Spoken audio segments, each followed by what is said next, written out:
Hey, what's up? Hello. Today I want to sort of follow on the tails of our top 5 ugliest book covers video and talk a little bit about my own copy of A Prayer for Owen Meany. Bex had picked this out as one of the ugliest book covers she had. The cover that she's got on her copy is just this empty room with a dress form mannequin in it. And this is my copy. I don't really know who this man is. I don't think that it's John Irving, although it very well could be, but I think it's just sort of a angsty, pensive-looking man that they found to put on the cover of the Modern Library edition, who they want to look like the main character of the novel. And it's just sort of weird. I don't love it, but that has nothing to do with the quality of this book. This is the second time that I've read this. The first time that I read it, both Bex and I had to read it for our AP literature class when we were in high school, and I loved it even then, and I love reading it again, and I think I love it even more now. This book follows a boy named Johnny Wheelwright and his journey through life into a grown-up person, and most notably the summers between him being 6 and 11 years old that he spends in his hometown of Gravesend, New Hampshire. His best friend at the time is a boy named Owen Meany. They're in the same age, they're in the same class in school, and Owen is a particularly interesting character, and I think actually one of my favorite characters of all time. This book opens with the words, "I was doomed to remember a boy with a wrecked voice." John Irving in this book uses Owen Meany's extraordinary physical and vocal circumstances to write him in what I think is one of the best literary decisions or tricks of all time, and that he writes all of Owen's dialogue, no matter what he speaks, in all capital letters, because Owen's voice, as part of his character, Owen's voice is completely ruined and high-pitched and up here and squeaky like this, and it's so awful and so abrasive to people listening that the characters that hear it, their descriptions of what they're hearing and how terrified it makes them and how they feel about his voice, don't do the sound justice. So John Irving is so compelled to write this character's voice in all capital letters no matter what, because it is that high and that crazy sounding. That's the first thing I love about this book.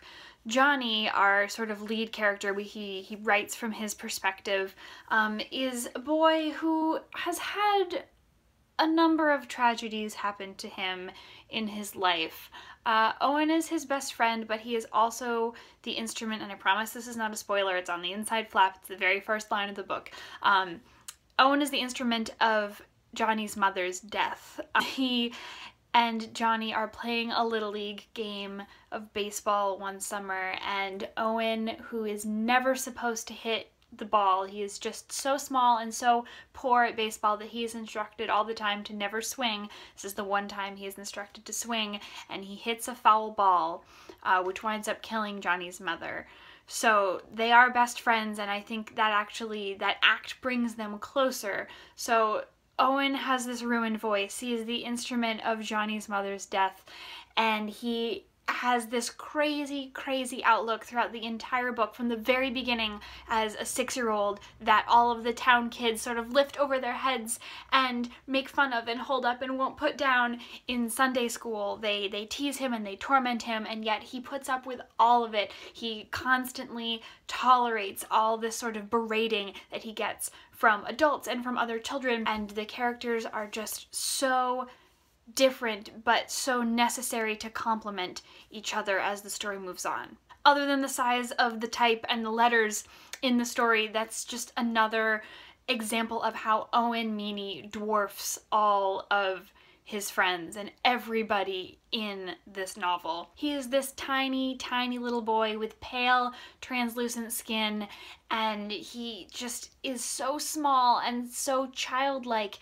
and everybody sort of like wants to touch him and pet him and make sure that he's actually real, because he's such this sort of unique individual with this voice that could pierce your ears, and it's alarming to see him and set eyes on him and listen to him talk. And he is just this strangely prophetic, yet undeniably human individual, and he has his whole life set in his head. I should mention here that a lot of this book talks about how much Johnny feels that Owen is the person in his life that made him a Christian.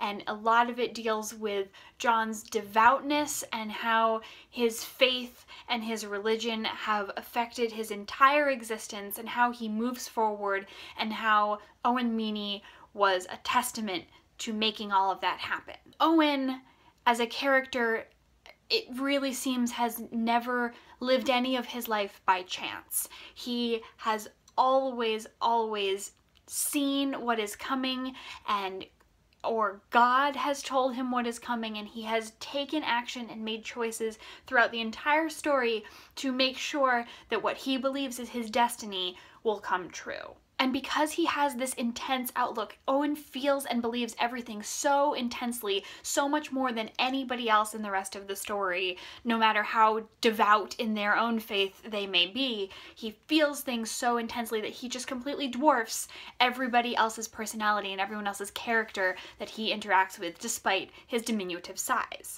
And I believe that it's this notion put up against Johnny's sort of idle, wandering, not really sure what's going on aimlessness that changes Johnny so much that Johnny doesn't realize until sort of later on in his life that he's being changed. Johnny is a character to whom change walks up and punches him in the face constantly. All of the change that happens to him, there's really no way to plan for it. It just kind of walks up and slaps him and continues to happen, and so he just sort of takes it. He rolls with it, he continues his life, he adapts, but he himself doesn't really feel, or at least you don't get the impression that he is changing in his mindset and his worldview. And Owen makes great strides to continue to further his own mindset and his own worldview and make his destiny happen. And it's those two ideas put up against each other that sort of cause the entire story to take the shape that it has. And I believe that it's this notion put up against Johnny's sort of idle, wandering, not really sure what's going on aimlessness that changes Johnny so much that Johnny doesn't realize until sort of later on in his life that he's being changed. Johnny is a character to whom change walks up and punches him in the face constantly. All of the change that happens to him, there's really no way to plan for it. It just kind of walks up and slaps him and continues to happen, and so he just sort of takes it. He rolls with it, he continues his life, he adapts, but he himself doesn't really feel, or at least you don't get the impression that he is changing in his mindset and his worldview.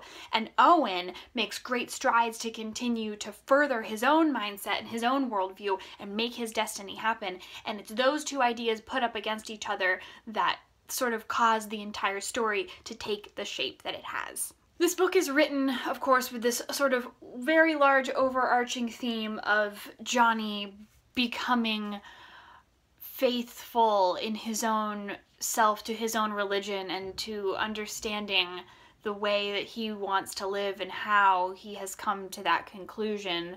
And to make this point, we need all 9 chapters. This book is over 600 pages long and there are only 9 chapters in it.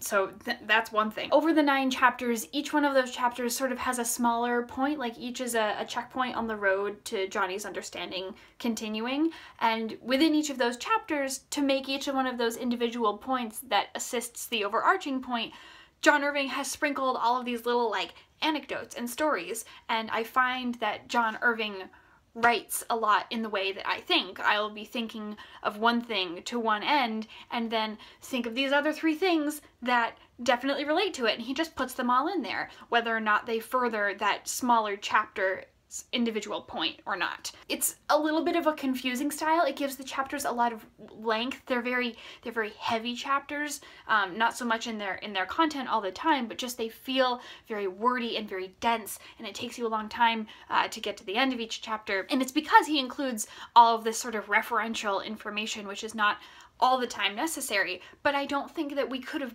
proven the points in this book that Owen makes all the time without all of that information. But that style, being what it is completely contributory to the feeling that you get at the end of this book, because some of it is flashbacks to Johnny's childhood, and then some of it is him reflecting on his own existence in the 70s and 80s, and it's all very interwoven in there. It feels kind of soupy at times, like why do we need to go back to this? But without that style, I don't think that this book can achieve its goal. And I think that goal is to show you exactly how Johnny has changed, and for Johnny to make his point and say that this is a person in my life that really changed me.